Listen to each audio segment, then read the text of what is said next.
Hi friends, welcome to ఇంటి వంట.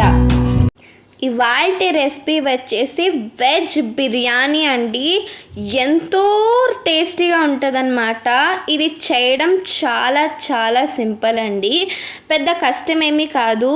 ఇంట్లో ఒక హాఫ్ అన్ అవర్లో ఈజీగా హోటల్ స్టైల్లోలా మనం వెజ్ బిర్యానీ ఇంట్లోనే చేసుకోవచ్చు అన్నమాట. ఇదొచ్చి నా ఓన్ రెసిపీ అన్నమాట. చూడండి ఎంతో టేస్టీగా ఉంటుంది. మరి ఆలస్యం చేయకుండా వెంటనే ప్రాసెస్లోకి వెళ్ళిపోదాం పదండి. ముందుగా నేను ఇక్కడ 1.5 గ్లాస్ బాస్మతి రైస్ తీసుకున్నానండి. దీన్ని చక్కగా ఒక హాఫ్ అన్ అవర్ నానబెట్టుకోవాలి. చక్కగా వాష్ చేసుకొని నానబెట్టుకోండి.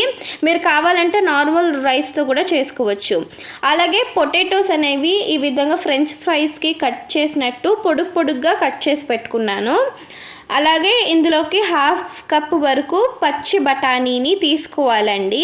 టేస్ట్ అనేది ఈ బఠానీ వేయడం వల్ల చాలా చాలా బాగుంటుంది. అలాగే ఇలా స్ట్రిప్స్ లాగా కట్ చేసుకున్న క్యారెట్, అలాగే చూడండి బీన్స్ని కూడా ఇలాగ పొడుగ్గా కట్ చేసి పెట్టుకున్నాను. చూడండి ఈ విధంగా. అలాగే క్యాప్సికమ్ని కూడా ఇలాగ పొడుగ్గా కట్ చేసి పెట్టుకున్నానండి.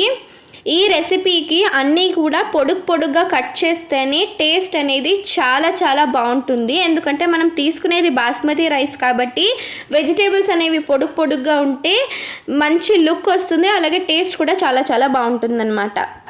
ఇప్పుడు ఇందులోకి వాటర్ని వేసి చక్కగా వాష్ చేసుకోండి. ఇందులో దుమ్ము అలాంటివి ఏమైనా ఉంటే వాష్ అవుట్ అయిపోతుంది. తర్వాత దీన్ని పక్కకు పెట్టుకోండి.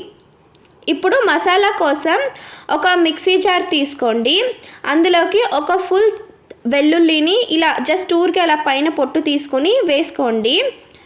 అలాగే ఒక మీడియం సైజ్ ఆనియన్ని ఇలా 4 పీసెస్గా కట్ చేసి అందులోకి వేసుకుంటున్నాను. అలాగే 1 ఇంచ్ అల్లం ఇలా చిన్న ముక్కలుగా కట్ చేసుకున్నాను. అలాగే మీ కారానికి తగినట్లుగా పచ్చిమిర్చి, నేనైతే ఇక్కడ 10 నుండి 12 పచ్చిమిరపకాయలు తీసుకున్నాను. వీటిని వేసి వాటర్ లేకుండా చక్కగా స్మూత్ పేస్ట్ అనేది గ్రైండ్ చేసుకోండి. చూడండి ఈ కన్సిస్టెన్సీలో ఉండాలి. మరో పక్కన నేను ఒక 2 టేబుల్ స్పూన్ల ఆయిల్ని తీసుకొని 1 మీడియం సైజ్ ఉల్లిపాయల్ని తీసుకొని చక్కగా స్లైస్ చేసి ఇలా బ్రౌన్ ఆనియన్స్ చేసుకుంటున్నాను అనమాట. దీని ఆయిల్లోనే ఒక 2-3 నిమిషాలు గోల్డెన్ బ్రౌన్ కలర్ వచ్చేంత వరకు కూడా ఫ్రై చేసుకోవాలి. చూడండి ఈ విధంగా ఫ్రై చేసుకున్న తర్వాత పక్కకు పెట్టుకోవాలి. ఇప్పుడు అదే ఆయిల్లోకి 1 టేబుల్ స్పూన్ ఆయిల్ని తీసుకొని హోల్ గరం మసాలా తీసుకోవాలన్నమాట. అంటే 3 యాలకులు, 4-5 లవంగాలు, 2-3 మరాఠీ మొగ్గ, అలాగే కొంచెం సోంపు, అలాగే ఒక 2 ఇంచులు దాల్చిన చెక్క, అలాగే ఒక 3 బిర్యానీ ఆకులు. ఈ హోల్ గరం మసాలా వేసేసాక మనం గ్రైండ్ చేసి పెట్టుకున్న పేస్ట్ని కూడా వేసుకొని ఒక 2-3 నిమిషాలు పచ్చి వాసన పోయేంత వరకు కూడా చక్కగా ఫ్రై చేసుకోవాలి. ఆ తర్వాత ఇందులోకి మనం క్యాప్సికమ్ స్లైస్ చేసి పెట్టుకున్నాం కదా, దాన్ని కూడా వేసి ఒక 4-5 నిమిషాలు ఫ్రై చేసుకోవాలన్నమాట. అలాగే ఇందులోకి రుచికి సరిపడా ఉప్పుని వేసుకొని ఒకసారి బాగా మిక్స్ చేయండి. ఇలా మసాలా అంతా దానికి పట్టుకోవాలి.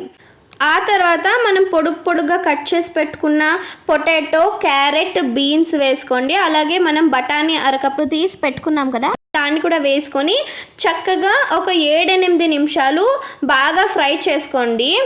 ఇలా ఆయిల్లో అది చక్కగా కాస్త కుక్ అవ్వడం వల్ల మనకి మంచి టేస్ట్ అనేది వస్తుంది. ఇలా మనకి ఫ్రై అవ్వాలి. ఆ తర్వాత ఇందులోకి నేను చాప్ చేసి పెట్టుకున్న కొత్తిమీర, అలాగే పుదీనాని, అలాగే 1 టొమాటోని చిన్నగా చాప్ చేసి ఈ విధంగా వేసుకొని దీన్ని కూడా 4-5 నిమిషాలు ఫ్రై చేసుకోవాలన్నమాట. టొమాటో అనేది సాఫ్ట్గా అయిపోవాలి మనకి. చూడండి ఈ విధంగా వెజిటేబుల్స్ అంతా కూడా చక్కగా మసాలాలు పట్టుకున్న తర్వాత ఇందులోకి మనం నానబెట్టుకున్న బాస్మతి రైస్ని తీసుకొని వేసేసుకోండి. ఆ తర్వాత ఇందులోకి 3 గ్లాసుల వాటర్ని తీసుకుంటున్నాను. అంటే 1.5 గ్లాస్ బియ్యానికి మనము 3 గ్లాసుల వాటర్ని తీసుకుంటున్నాము, బాస్మతి రైస్ కాబట్టి. ఈ విధంగా మనం వాటర్ని వేసేసుకోవాలి.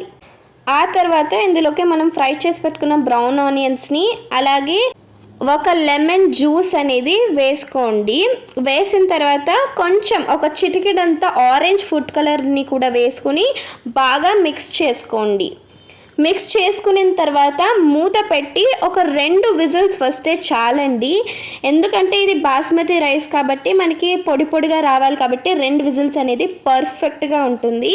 ఇప్పుడు చూడండి, మూత తీసిన తర్వాత ప్రెషర్ అంతా పోయాక ఎంత యమ్మీగా వచ్చిందో మనకి బిర్యానీ అనేది. చూడండి, ఇప్పుడు స్లోగా మిక్స్ చేసుకోండి, కింద నుంచి ఆ మసాలాల మొత్తం రైస్కి పట్టాలి కాబట్టి.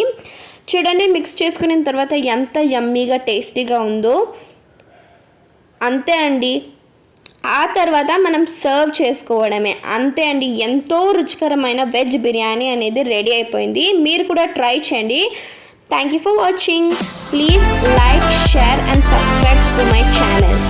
Bye bye.